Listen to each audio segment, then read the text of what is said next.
start the show. Welcome back, everybody.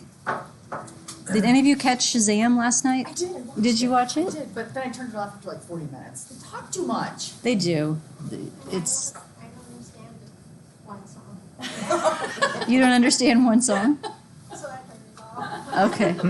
I was trying to remember while I was typing the email, like why it had ever come up in the first place, and I'm at a loss. Does anyone remember? What? No, I just remember I was like, I gotta tell them because I sold this show and now it's on. So, yes, I got the final one right, but I got the title off just enough to make me crazy. I started yelling at the TV, "Ticket to Paradise! Ticket to Paradise!" No, it's 2 tickets to Paradise. I would have lost. That's how picky they are. Which actually, that's a nice segue because that's how picky SAS is when you give it instructions, like estimate statements, right? It does not accept variations. It has to be exactly right. Just like on Beat Shazam. That was pretty masterful. Wasn't it? That came out of nowhere. So let's see here. This is our last week together. I'm honestly going to miss you guys. This has been so much fun. I love the fact that you don't feel bad about talking or looking silly or admitting when you don't know something, because that's when I have the most fun, right? Is seeing the light bulb go off. And just thinking about how far you have come this semester, right? All the things that you can do now, albeit with review or with prompting that you had never even heard of, right? At the beginning of the semester. So do you remember the very first lecture that I ever gave you? Yeah, so what to expect, what we're going to cover this semester. So we missed out on a couple things, but we hit most of this, right? So words, like what's a predictor, what's an outcome, what's a covariate. Univariate statistics, such as, what's an example? One variable, that's what it means. Like, give me an example of a univariate statistic that would describe one variable. That's bivariate. That's for 2. Think more simply. Like central tendency. Proc means? Yeah, proc means to give you like means, medians, modes. How about dispersion?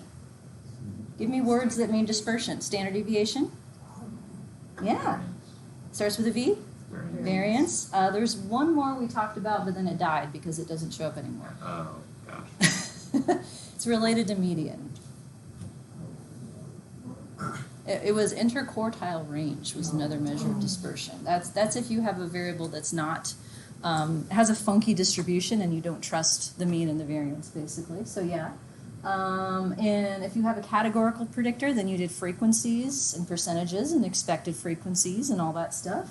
Bivariate, when you're looking at associations between 2 things, such as correlation. You know at least 2 kinds of correlation.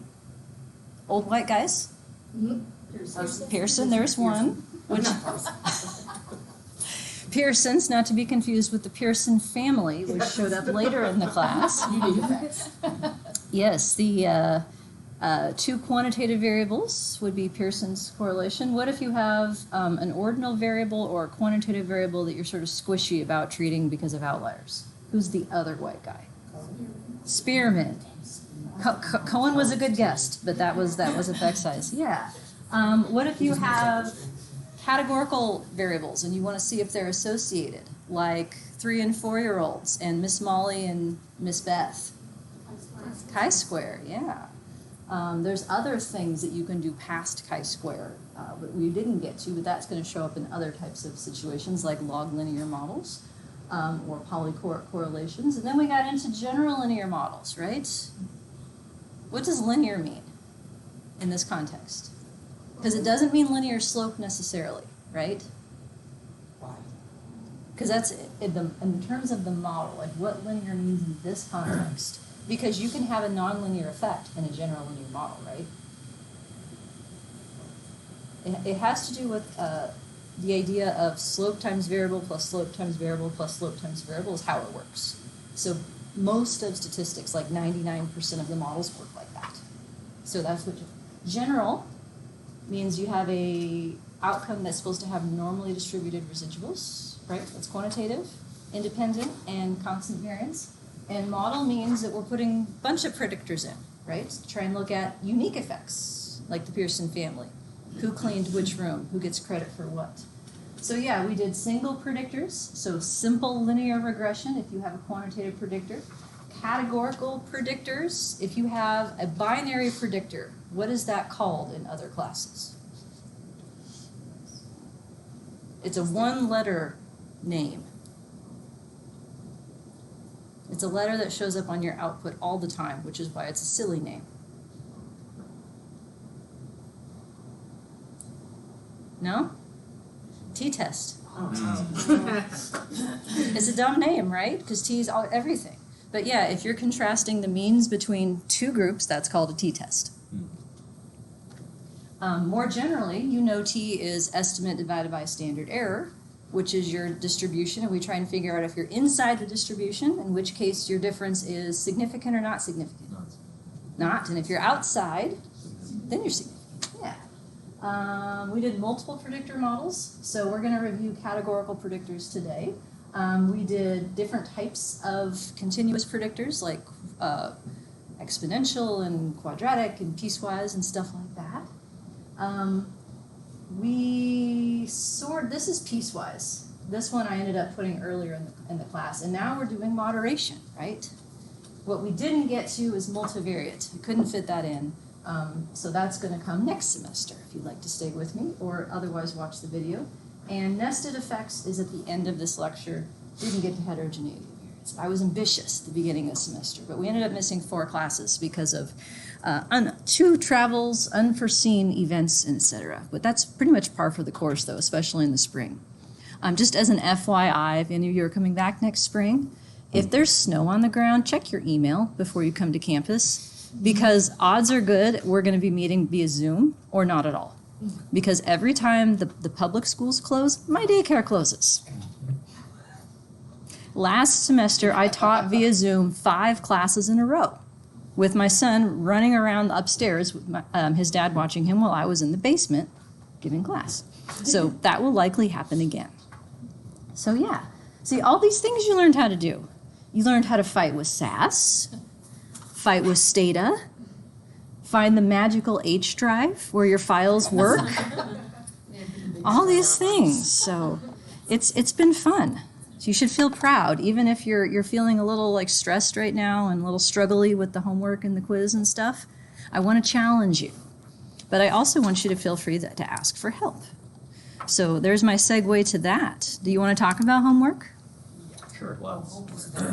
This is the last one. This is number 6 that is due at the end of finals week. So you got plenty of time. But if you would like to finish it this week and close the book on this class, even better. So, who has questions? This is all on lecture 7? Yes. Lecture 7 and example 7. Well, while you're looking into your questions, can I tell you the origin of this story, where this came from? Because I make up all my homeworks. They all take place at Midwestern Red State University, which pretty much covers everywhere I've ever worked, except for Penn State. That's not really Midwest, right? No, But this is yeah. So Scrabble. I had actually never played Scrabble until I went on vacation with my husband before he was my husband, and we stayed in an Airbnb in Florida. And the couple was nice enough to leave board games and stuff, and they had Scrabble. So I learned how to play Scrabble, and I'm actually really bad at it. The spatial ability that it took to sort of like not only find your words but place them well, like that was too much for me at the time. Shortly thereafter, we discovered Words with Friends. Do you play this on your phone? It's like phone Scrabble. I play my mom, I play my aunt, I play my brother, I play my husband. It's, like my go-to, like, what can I do besides this? Let's see if anyone's played a word today. So we started playing phone Scrabble instead of regular Scrabble because it took a lot less work than getting the board out. And one time, I had to go to a work trip. I was on the executive council for this group, and we had a mid-year meeting, and it was on a resort in Florida. So I got to spend all of a Saturday inside a windowless, air-conditioned room being talked at, basically, and he got to spend it on the beach. Not a good trade.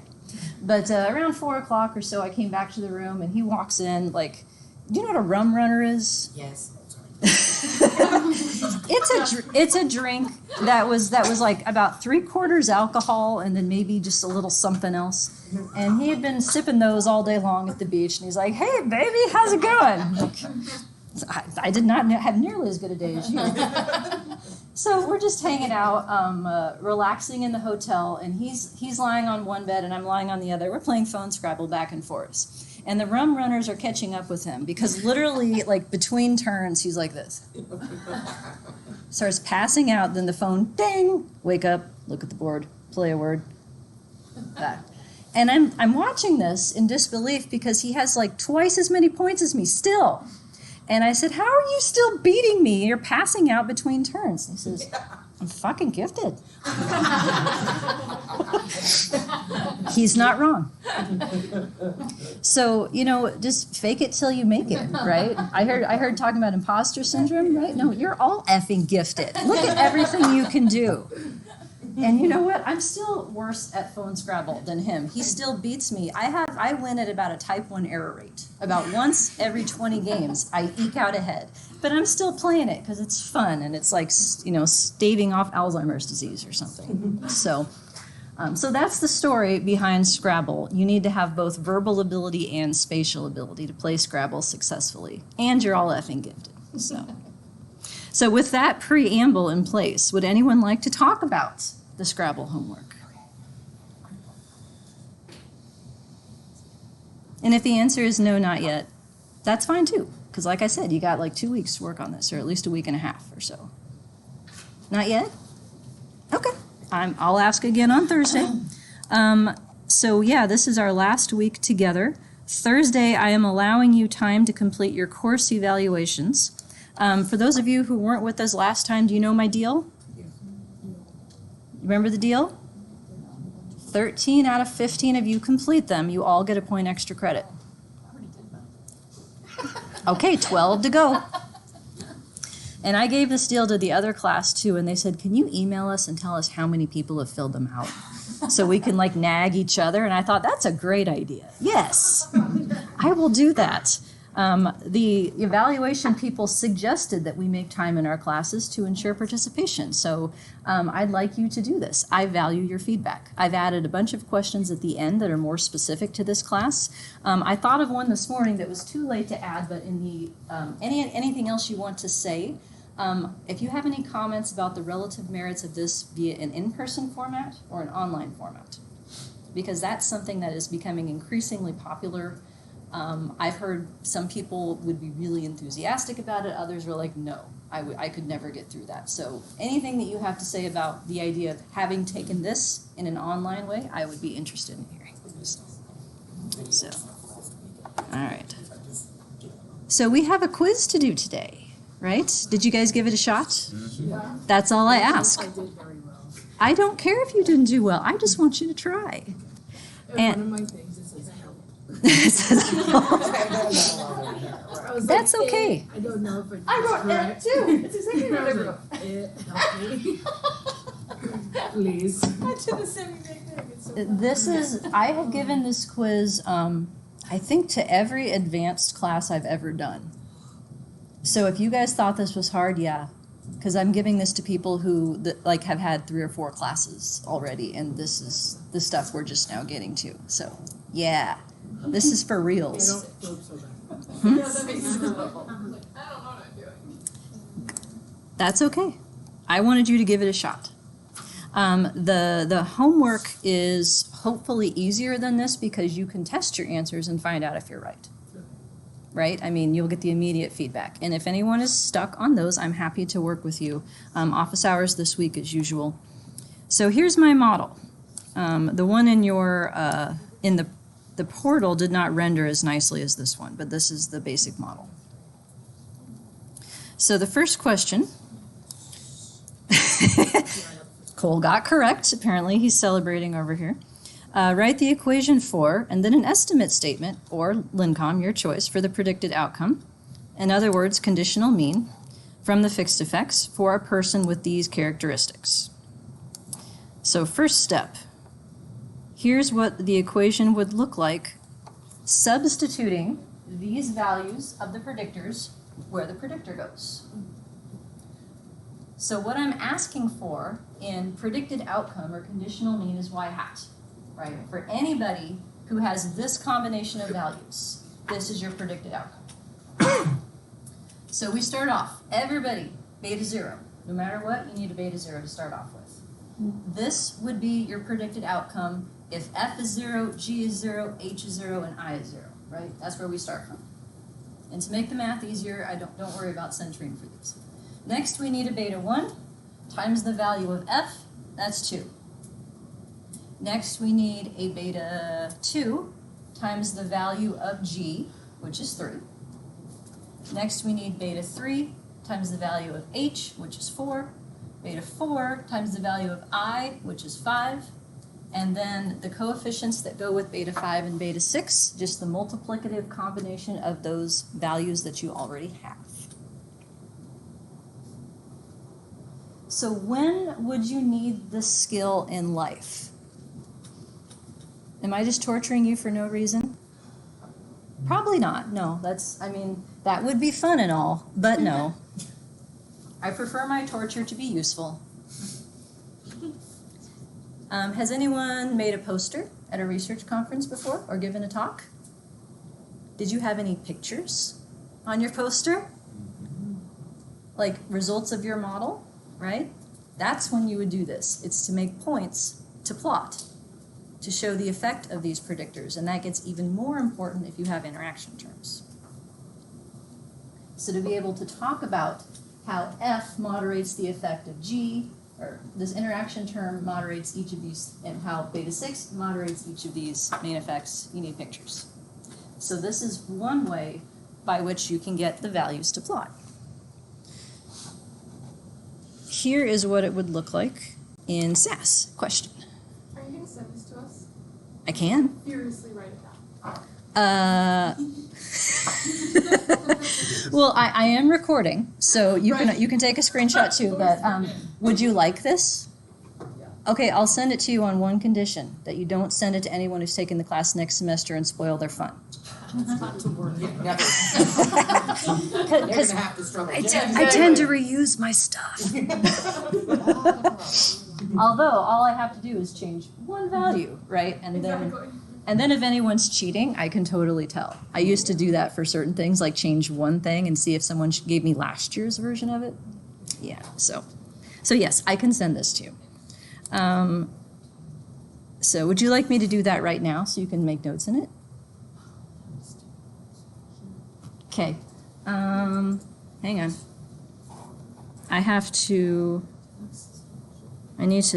Starting the stream again.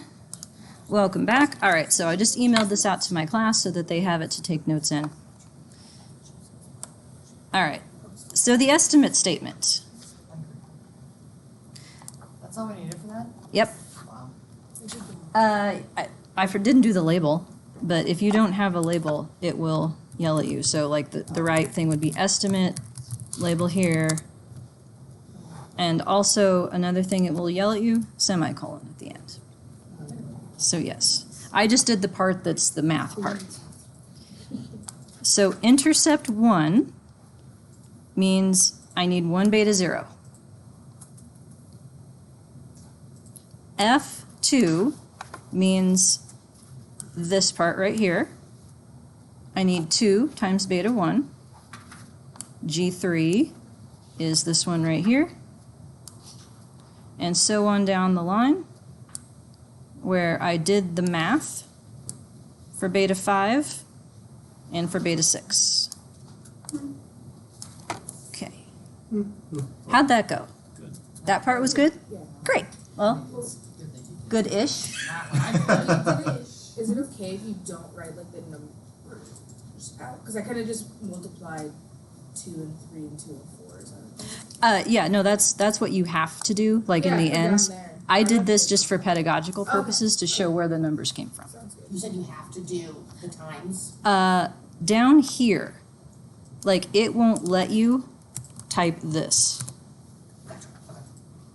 Stata will, ironically, because it's written as a mathematical equation, but SAS, it's the pluses are implied, so you actually have to do the math. Okay, next one. write the equation for, and then an estimate statement for the predicted g-slope for someone with an f of 2. All right, so here's my equation again. Can I split screen? I think I can. Yeah, here we go. That way I can keep my equation at the top. Like that. All right. So, what we're looking for is the g-slope. Let's start there. We'll parse this here. Predicted g-slope. What do I need to do first? Find the G's. Find the g's. Correct. Here's one. Here's another. Did I miss any? That's all we need then. Okay. Oh. So, find the G's. Wait. Really? Yeah. Were you making it harder? Yeah. My answer was -2 times G slope equals beta 1 plus beta 5. That's some weird sort of algebra that I don't even know if it's real. Yeah, I mean, I'm sure that there's no contesting here, yeah. We need that. Or, hang on. We need this one. So that's beta 2. Because at a minimum, that gives me a g-slope. When what is true? Beta 2 is the slope of g when what is true. Wait, Like, when would I only need beta 2 to give me the slope of g? In what situation in terms of the values of the other stuff here? F is When 0. f is 0, that's right, because that's when this drops. So at a minimum, I know I need beta 2. That gives me my slope for g. Give me words that go with beta 2. The fact that this is conditional on an interaction makes this... Give me another one. Starts with an S? Yeah, simple. Simple main effect. That's the terminology. Or conditional main effect. Homework question. Simple and conditional go with the idea that that slope is embedded somewhere else in the equation. So you can't just talk about the main effect because there's more than one potential slope of g. Yes? so what's the logic then of, so when it says for someone with an F of 2, so that's where I was getting confused because I would think then we also needed all the F stuff. Nope. Doesn't matter. Oh, nope. Yeah, because we're asking for the g slope. For whom do we want the g slope? Somebody with an f of 2. So that's why we also need this term, and we need to plug a 2 in there. So what this actually looks like is beta 2 times g plus beta 5 times like that. If you suck the g out, factor it out, this term right here is the slope of g. So if I pull g out of both of these, stick it behind it, you're left with that term in brackets. That is how you get the g slope for anybody. In this case, I'm asking for it for somebody who has an f of 2, and that's why I have to plug a 2 in there as the moderator.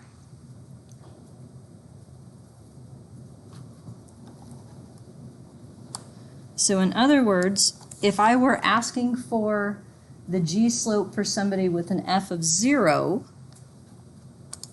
I plug a 0 in here, and this thing goes away. And that's why I know that beta 2 is the slope of g specifically when f is 0, because that's the only situation in which beta 2 is the last man standing, so to speak. What if I wanted the g slope for somebody with an f of 3? You just change that. To 3. Yeah. That's it. That's it. So if I wanted the g slope for somebody with an f of 0, by multiplying beta 5 by 0, that term drops out. And that's the only situation in which the g slope is given by beta 2 alone. That is how I know that's the definition of beta 2. It is the g-slope for somebody with an f of 0, because that's when this goes away.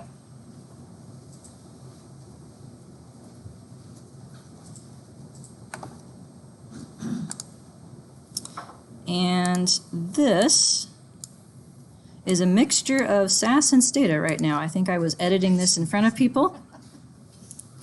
So let me fix this. This is what it would be in SAS. Like, oh, I don't understand. There. This is that in SAS. Stata, that one would be F hashtag moderation, right? That. You got to put the pluses in and make the multiplication explicit, excuse me. Is it okay if we wrote all of them out and just put zeros next to them? Yeah. Okay. So by leaving out all this other stuff, I'm setting it at 0. Okay. In this version of the model, ... There are situations in which that is not true, and that's the last thing that we have to talk about if we get there. But I'd rather make sure that you guys are doing this right than force more information down your throats. How's that? Yeah. Okay. Okay. How did that go? So when we're in SAS, is it estimate? Yep. That's what would be the whole thing? Estimate. And the G means intercept? G slope for f equals 2 is what I'm making here. And so when I type G, I'm actually referring to beta 2. Because when you type the variable's name, you are actually talking about the beta that goes with it. So SAS is going to internally be like, okay, I just solved this linear model. I found a beta 2 of 0.67. So now I'm going to do the math for you, put my 0.67 in here, times 1, plus whatever this interaction term time worked out to be, times 2. So it's kind of like a placeholder for what that coefficient is going to become. When I see this right here, it looks like a swear word to me. So, it's sort of appropriate, I think. I would be lying if I said this stuff had never made me swear in my life. Okay, other questions on number 2? All right, number 3. An estimate statement for the predicted F slope. Okay, stop the question there. What do I do first? F's. Find the F's. Now there's 3 terms. There's 1, there's a beta 1, there's a beta 5, and there's a beta 6. That means I need all of them. So I'm going to load up my estimate statement here. I need my beta 1, beta 5, and beta 6. Now I need to know, okay, who are we getting the F slope for? Somebody with G of 3 and H of 4. So I plug in 3 where G was. I plug in 4 where H was.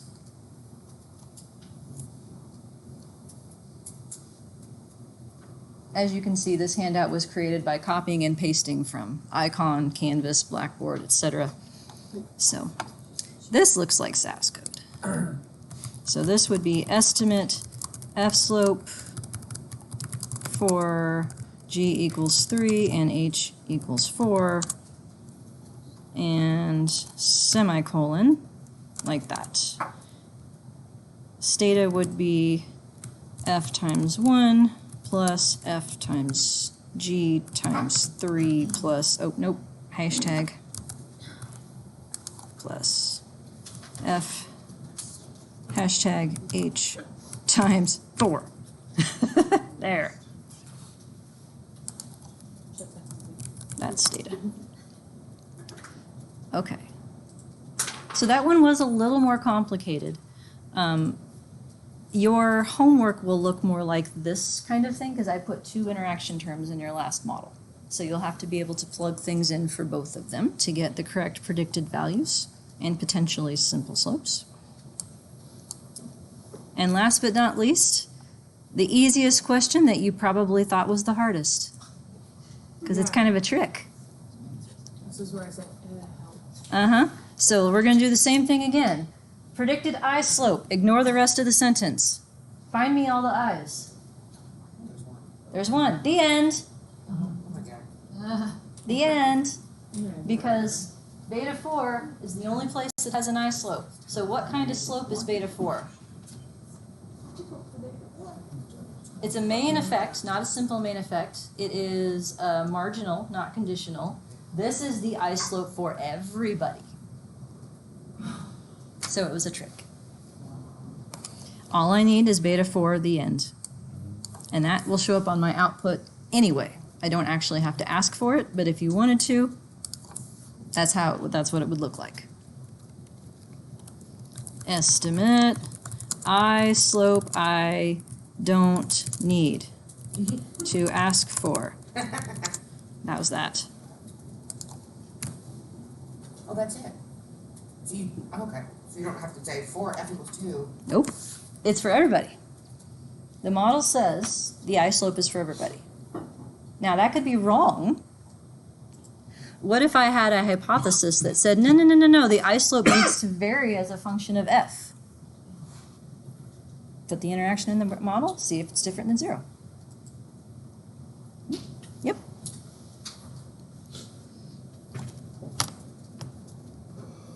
Okay. So yes, these first 3 coefficients, these betas, these are slopes. They are simple / conditional. This is the F slope for ... This is the H slope for ... The fact that you have to qualify it, that's what makes it conditional. Because for a different kind of person, that would be a different H slope. H varies as a function of F. G varies as a function of F. F varies as a function of G and H. Okay. Questions? Yeah. So, as the first question, you asked for the predicted outcome. So, is that why you don't want the E in the equation?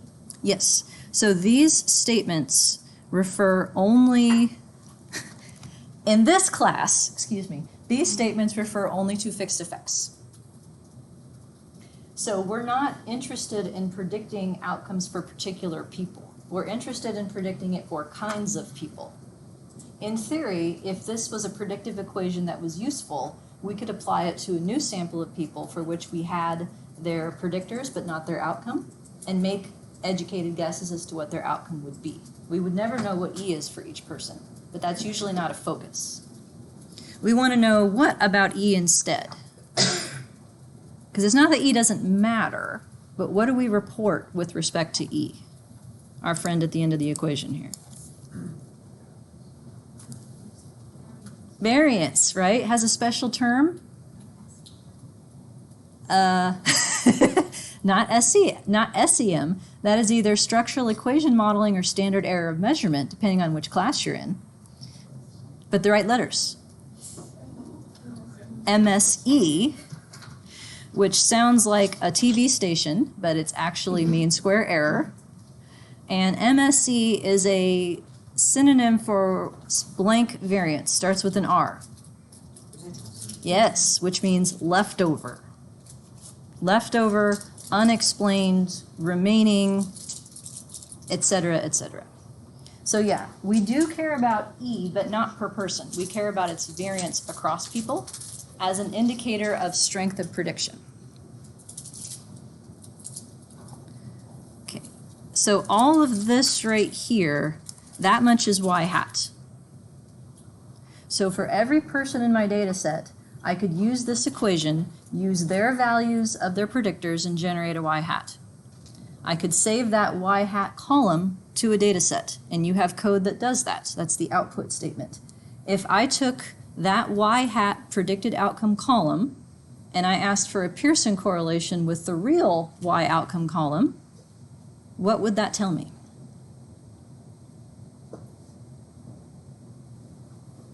The correlation between predicted Y hat and real Y. Do you know of that as any other idea? You do. I'll give you a hint. That's an R, right? A correlation is an R. You square it and you get R squared, right? Which is, F tests the significance of it, but R squared is the proportion of variance accounted for. So 1 minus r squared is the proportion of variance not accounted for, which is your error. Error doesn't mean you screwed it up. It just means you don't know why it's there yet. I have to say that because for a long time I was confused. I had an epiphany my first year of graduate school after, I think, 6 different stats classes that variance was error. Because if you take classes in experimental methods, they talk about reducing your experimental error, and they never use the word variance. It's all error. But then you go to regression classes and it's variance, but variance is error. It's just unexplained versus explained. That's the distinction. Error is the unexplained kind. Okay. Questions, comments? All right. So yes, take a look at your homework if you get a chance at some point. That way you can come with questions. I hadn't planned on having office hours next week, but if there's enough people who want to come and talk to me, we can do that. Otherwise, I could set up like a Zoom office hours because you can at least share screen and stuff. All right. So I'll save this for posterity. Congratulations, your formative assessments are now over. Yay! That's 14 points in the can if you did them all on time. All right. Yeah. So with the time that we have left, I do want to see if we can get through some new stuff-ish, because we've only talked about interaction terms that take 1 degree of freedom, which is the case when you have 2 quantitative variables that interact. More generally, though, you can have interactions that take up multiple degrees of freedom, just like you do when you have main effects of categorical predictors. So we'll talk a little bit about this stuff. So this is lecture 8. I posted it several weeks ago. We're finally getting to it. So do you remember when I told you a while ago that you don't actually have to make the dummy-coded variables for your contrast for your group? Yeah, so there's 2 ways to put categorical predictors into a model as a grouping variable. I have taught you the long way because that maps directly onto the equation, and I think it's useful pedagogically and useful in certain situations. But there is a faster way that takes way less code. However, as is the case when something is done for you behind the scenes, there's more of a chance that you screw it up because you weren't the one setting everything up so that you know what the contrasts mean. So that's why I hesitated to show it to you until now. So 2 ways of putting in categorical predictors that take 3 or more groups. That's what we're talking about. So if you have a binary predictor, how many groups do you have? 2. That's what binary means, right? How many group differences could you possibly have between your 2 groups? Not a trick. 2 groups. How many differences? Just 1. That's why you have 1 difference, and that's it. If I have 3 groups, how many group differences do I have? How many possible group differences do I have? How many possible? 3. But how many contrasts do I need in the model to recover all 3 of them? Just 2, because the third is a linear combination that can be solved. Likewise, if I had 4 groups, how many possible group differences are there? 6. How many contrasts do I need to recover those 6? If I have 4 groups, fewer than that. If I have 4 groups, how many contrasts do I need? It's just 3. It's always number of groups minus 1, because the intercept is the 1, and that gets you to your 4 means, and therefore you got all the differences as linear combinations or model parameters. So you have to think about this. You have to decide how you want to create your contrasts, like which is your reference. Is it going to be each one versus the reference or one versus another one? Like, you get to make those decisions. And that's advantageous because then you can trick your model into giving you exactly what you want. Or you let the program do that all for you behind the scenes by treating it as categorical. So in SPSS, did you guys learn SPSS Windows? Yeah. Point and click. So there was a fixed factors box and a covariates box. That distinction corresponds to what we're talking about here. Covariates is anything that's being treated as a quantitative predictor, which is what happens when you make your contrast yourself. SAS doesn't know what they mean. It's just still going to estimate a 1 unit change. But the fixed factors box corresponds to the syntax in SPSS that's by a new syntax that you haven't seen yet in SAS that's called class. And in Stata, this is denoted by putting an I dot in front of the name of your predictor. So you've seen some of my Stata examples have C dot. That's a default. That means it's being treated as continuous. Sometimes it yells at me if I don't have that, and so I've gotten in the habit of just sticking in there, but that's versus I dot. So this does a lot of stuff for you. It can save you a lot of code in asking for the means and the mean differences. So for instance, what if I had 10 groups? How many mean differences is that? A lot. I don't know how to figure it off the top of my head. I'm sure there's a formula, right? Permutation, combination, probably a factorial sign in there or something, which I always pronounced as punctuation, like N or K, like, you know, like K, exclamation mark. Anywho, but yeah, a lot. So if you wanted 10 means and all possible group differences, you'd be writing estimate statements until the cows come home, right? Or you write one line of code that says, give me them all. And it says K. So that's much more convenient if you have a lot of groups. However, it does some funky things in the presence of interactions that make the results somewhat inconsistent and unexpected. So this is what we did several weeks ago, but I thought it would be good to review it here. So categorical predictors. So for instance, if I have a 4-group variable, I have a control group and 3 different kinds of treatments, like this is a clinical trial or something. First off, what is this analysis called in someone else's class? If you have a categorical predictor with more than 2 groups and a quantitative outcome that has a special name, starts with an A. Yes, analysis of variance. This is a one-way analysis of variance, meaning that there's only one categorical predictor at a time. So yes, this is our model that underlies ANOVA is right here. So I have created 3 contrasts. I've decided that the control group is going to be my reference. Seems reasonable to think that that is the starting point. And D1 in the combined model is going to be the difference between treatment 1 versus control. So it's how far off treatment 1 is. D2 is going to be how far off treatment 2 is from control, and treatment 3 goes with D3 here. So this is dummy coding. So that's what it would look like in terms of the values that each group takes. So what that means is that the model directly tells me what the predicted mean is for each group as follows. The intercept is always expected outcome when ... All the predictors are 0. So given my coding scheme, that happens when you're talking about the control group. So beta 0 directly gives me the control group.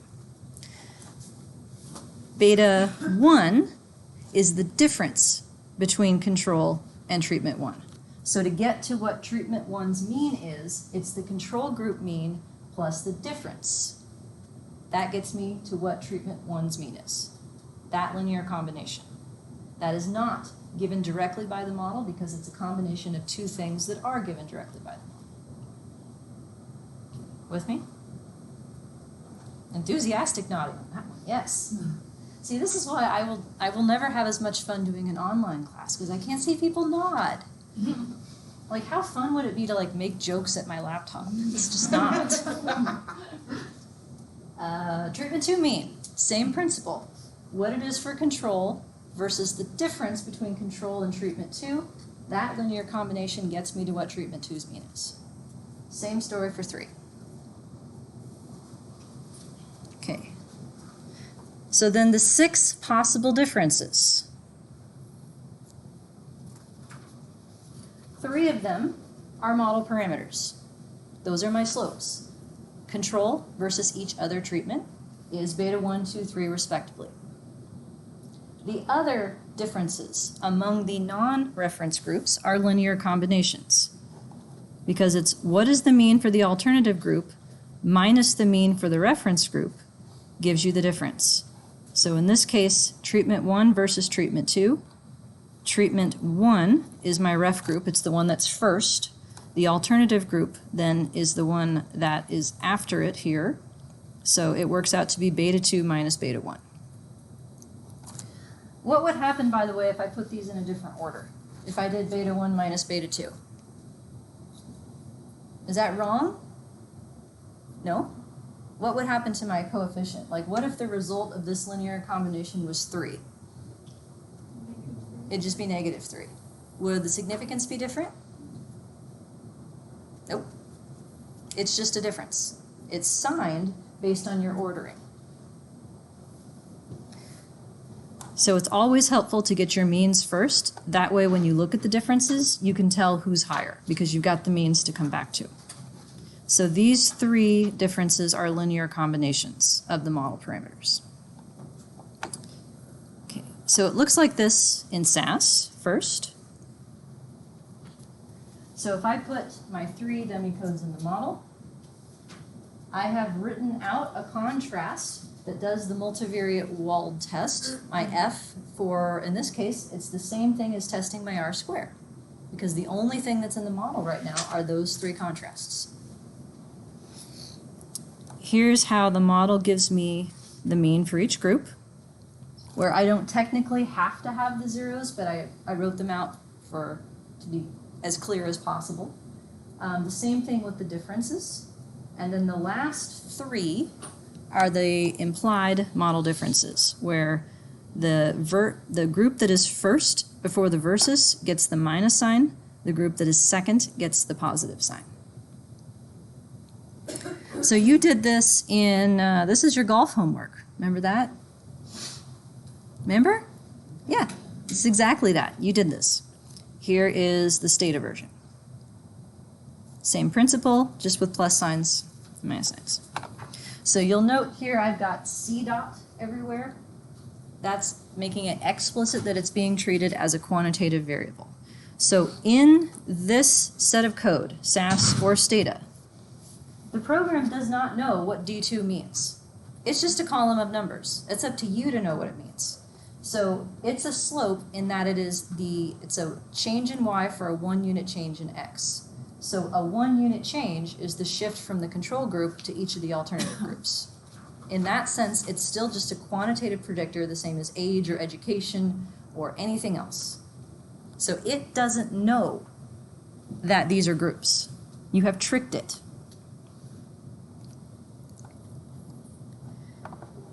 So we had interaction terms. We just spent a good deal of time reviewing this, but for example, if I have quantitative variables x and z to test their interaction, I only need 1 slope.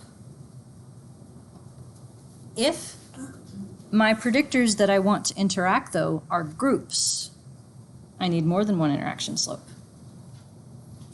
For example, what if I wanted to know if my treatment effect varied as a function of how old the patient was?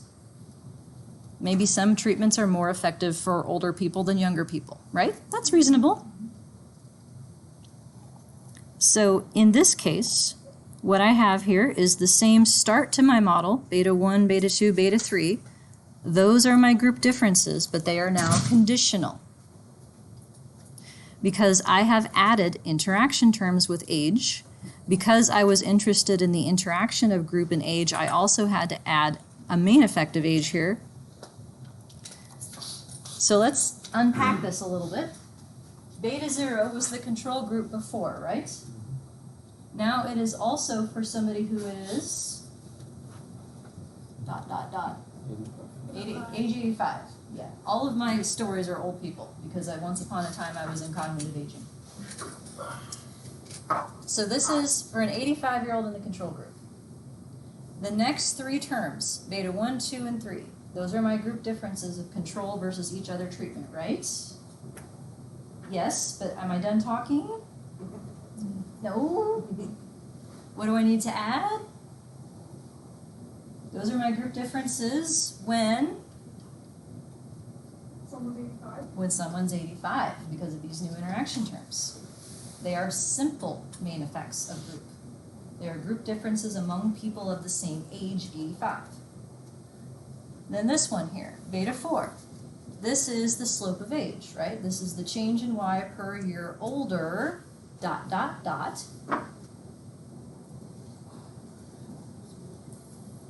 Given these interaction terms, that is the slope of age for what kind of person?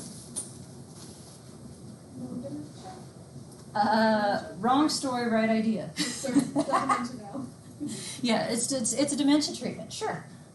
In the control group, which was the no dementia idea, in the control group, because that is the only situation in which beta 4 is the slope of age, is when all of these other D3, D2, D1 zero out, which is when you're in the control group. You're not wrong. I hadn't taken the story to the next level, but I could. So yeah, beta 1, beta 2, beta 3. Those coefficients together give me the effect of group, right? Group, as a concept, takes 3 contrasts to differentiate the 4 groups. There's 3 more differences embedded in there if you rearrange them as I just shown. Beta 4 is the simple main effect of age, and I know that it is specifically in the control group because that's when D1 is 0, D2 is 0, and D3 is 0.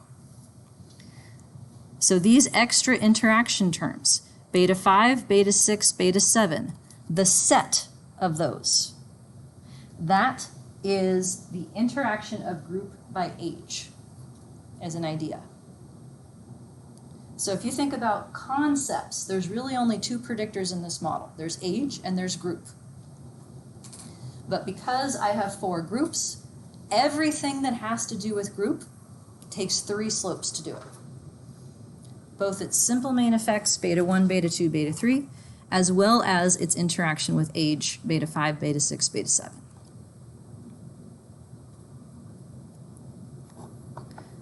This model would be called regression, I think. Traditionally in ANCOVA, you don't have these interaction terms. You just have the main effect of age. So if I had only added age as a continuous predictor and I still had a main effect of group, there were no interactions, that's ANCOVA, analysis of covariance. Okay, with me so far? Ish? Do you want to hear any of that again? Would that help? Should I have brought you food? I thought about that on the way to work. I'm like, I didn't bring them food. They're going to be mad. Oranges were really good. They're gone. They're delicious. Yeah, you guys actually finished them off before the next class got any, so way to go. That's your reward for having class at 12:30. But yes, so the idea behind the model, are these treatments differentially effective for people of different ages? Like that would be the research question. To fully answer that question, I would want to have a sense of what the group differences are at various ages, right? Like let's say I find out that treatment 3 is the best. Is it always the best? Is it only the best for certain people? Or is there a point at which treatment 2 and treatment 3 are indistinguishable? There's a whole lot of different questions you could come up with as follow-ups. But does the effective group depend on age? Likewise, does the effective age depend on group? So here's the model. The first 2 contrasts, what they do is lump the betas back together that go with the same idea. These are going to provide F tests. So it's an F whenever you're testing more than one slope simultaneously. It's otherwise known as a multivariate wall test. The first one is the simple effective group. So it's lumping together D1, D2, and D3 because that gives me the overall effective group, all 6 possible differences. The second one does the same thing, but with respect to the interaction with age. Does the effective group vary by age? Meh. That's a complicated question. It takes 3 slopes to unpack that. So if I get an answer of yes, let's say that my F test here is significant. Yes, my effective treatment group varies by age. Then what? Yeah, I gotta pull it apart, right? Like the answer is yes. Okay, well that's a really complicated question. I gotta pull it apart. So there's various ways to pull this apart. One way is to look at what the age slope is per group, which is what I've done here. So, like your quiz, I need the age slope. Like that's the first thing, right? Ignore the rest of the sentence. I need the age slope. What do I do? All the ages. Find all the stuff with age in it. I need beta 4. I need beta 5, beta 6, and beta 7. All of those things have age attached. So now I fill in the values of the predictors for these 3 interaction terms when each group is what I want. So if I want control, how do I get the age slope for anybody? You got to start off with the age slope. Beta 4 at a minimum. Now we do a moderation. If it's the control group, D1 is 0, D2 is 0, and D3 is 0. So this is an example of a statement I didn't need to write. This answer, age slope for control, is going to show up in my output already. Where is it going to show up at? Because it's not a linear combination, right? Only one of these is 1. That means it's already on your page somewhere. Beta 4. That's beta 4. So in your table of output, you'll have your predictor called age, and you'll have an estimate and a standard error and a t-value and a p-value. That's beta 4. So pragmatically speaking, even though that age slope is given to me in practice, I write this out anyway. Because the looks that you all have right now, like you're just waiting to die a little bit, like you've lost your will to live. But we've all agreed to stay here until 1:45 regardless. That look. Let's say that you submit your paper for publication and it comes back 6 months later. And you're looking at your output going, I have no idea what this means. Like I know I figured it out at one point, but I got nothing now. Right? Is it fair? That has happened to me on more than one occasion. Like I'll go back to something I've done and I'm like, I did this. Like this is clearly my handwriting or this is my work, but I have no memory of doing this. So yeah, for that, for the Lisa 6 months from now, who's not going to remember what she's doing, this is my Annie decoder ring thing. Yeah. Orphan Annie decoder ring. That is a Christmas story reference, I believe. So yes, I did the work now to figure out what all the stuff means. That's why I put these labels in here.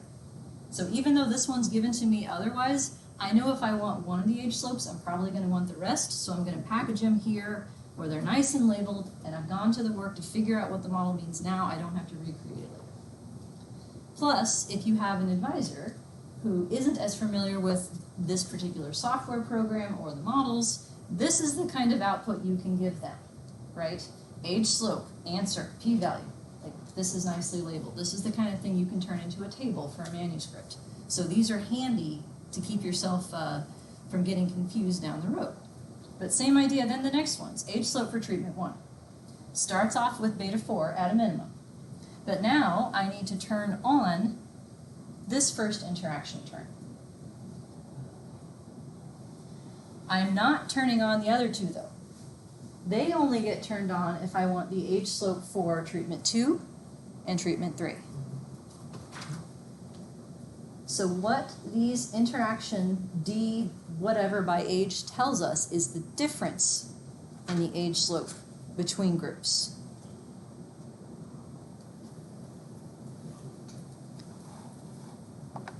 So if my age slope, say, was 4, that's in the control group. If this interaction term, D1 by age, was, say, -1. So the age slope is 4, The interaction term is -1. That tells me that the age slope is less positive in the other group. Remember the 4 kinds of interactions? That's it. There's only 4. More positive, less positive, more negative, less negative. So each of these interactions, D whatever by age, is how the age slope differs between groups. So to get to what the age slope is for each group, you start with the age slope for control, how it differs in that group, and you put those betas together, you get what the age slope is. So for any 2 groups, just isolate just 2 groups for right now. You want to know 3 things potentially. Is the age slope significant in the reference group? Is it significant in the alternative group? And are those age slopes significantly different? So you have to be able to write statements to get the ones that are not directly provided by the model. In that story, what's directly provided by the model is the age slope for the reference group, how the age slope differs in the other group. To get to what the age slope is in the other group, you got to put the reference and the difference together.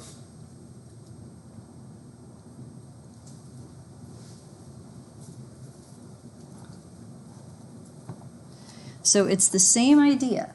It's just that there's more interaction terms because you're trying to turn each individual group on and off as applicable. So it is entirely possible that you have, say, an age slope in the control group that's significant at p less than 0.05, and an age slope in the treatment group that's not significant, for instance. Doesn't mean those slopes are different. It means one fell on the magical good side of p less than 0.05 and the other one did not. But to know if those 2 numbers are actually different, that's the interaction term. Test the difference. So in the same way that we got the implied group differences that are not given by the model directly by doing -1 for one of the groups and 1 for the other, we can get the model implied age slopes differences for the non-reference groups. So for instance, the age slope differs between treatment 1 and treatment 2. We take the first interaction term, that gets the -1. The second interaction term gets the 1. The third one is not relevant. And the pattern repeats itself. So all of this slide is about the effect of age. So in the same way that there are 4 group means and therefore 6 differences, because group interacts with age, there are 4 age slopes and 6 age slope differences across group. All of that is implied by the model. Now the other way to talk about the interaction term is group differences conditional on age. That is not here yet. But it would be the exact same idea as what you've already done. It just takes more than one interaction term to turn things on and off for the group differences.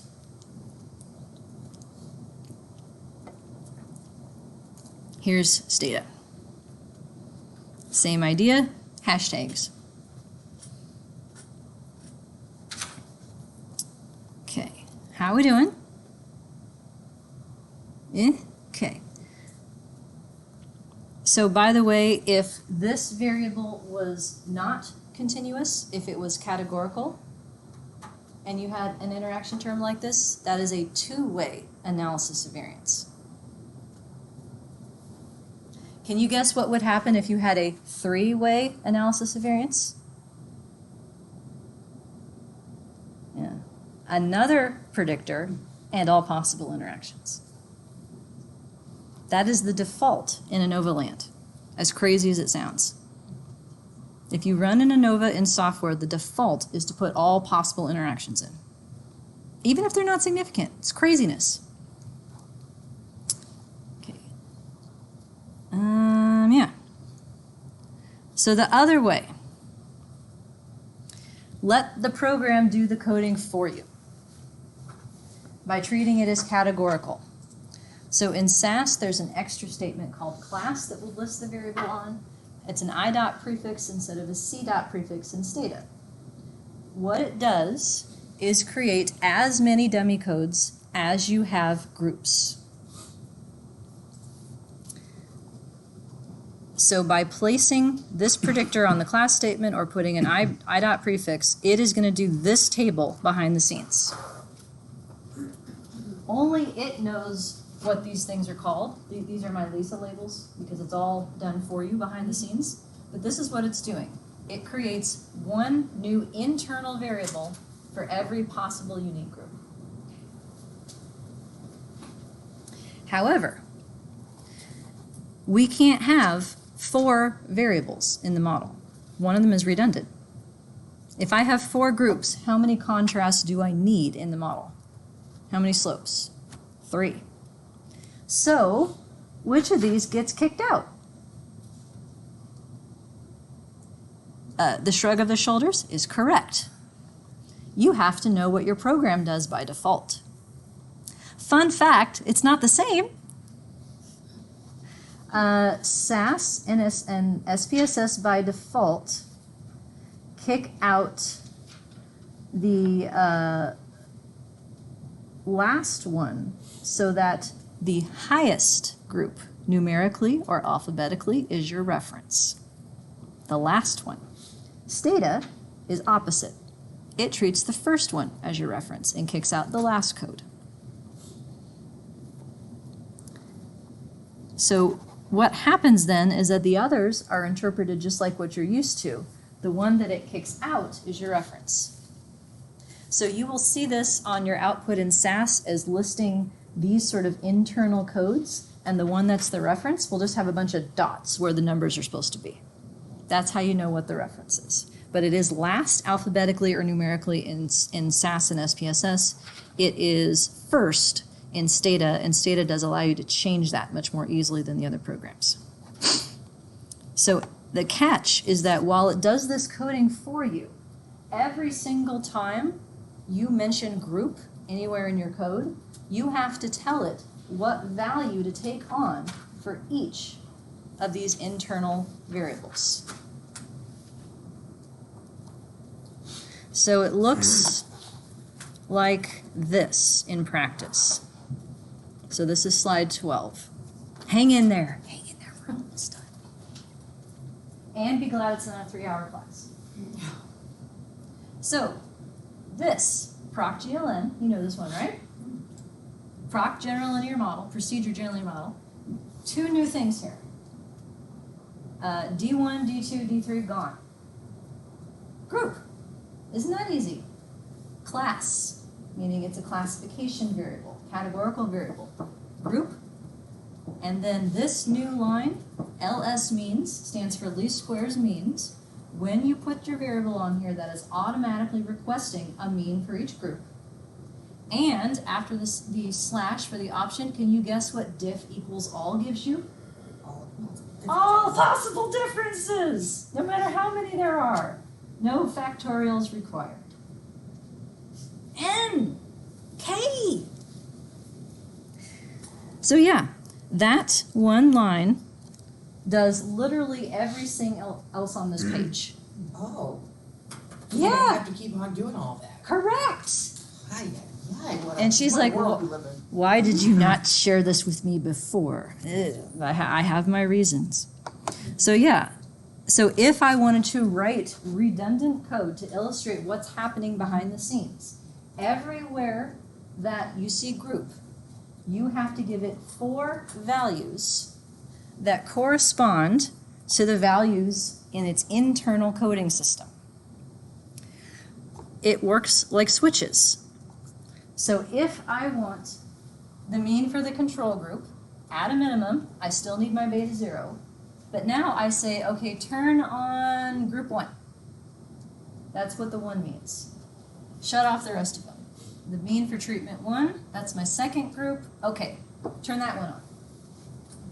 Oh, so you don't even have to rename them. No, it doesn't care. There's no point at which you are referring to a variable name It is implicit in these values. And the order of the values goes with the order of the data. So if you have group 1, 2, 3, 4, first, second, third, fourth. Group 0, 1, 2, 3, first, second, third, fourth. If you have a value label to which you've attached words, like group 1 means this, group 2 means that, it goes alphabetically. Ugh, I know. That makes me so crazy. Question? So this would have worked for our board? Golf. Yes. Yeah. Yeah, you guys hate me right now. I know you do. But here's one of the reasons why I didn't give this to you. It's fine. You can hate me now. Because like someday you're going to know how to do this and be You're like, gonna love me. exactly. Like, I've forgiven her. So what do you think would happen, for instance, for this first line, if I forgot group? By the way, the other class is running into this problem because they're trying to use the class statement. What do you think you'd get If what? if you forgot group? You just wrote intercept 1 and that was it. What do you think you'd get? No, you'll get a number. Not a big Be one. 0? Nope. You will get the average across all groups. One number? The average across groups, that's what you would get. Because if you don't tell it what group to put it for, it's like, all right, I'll just, average across them. So it'd be like the mean for the treatment 1.5 group or something, which is not helpful.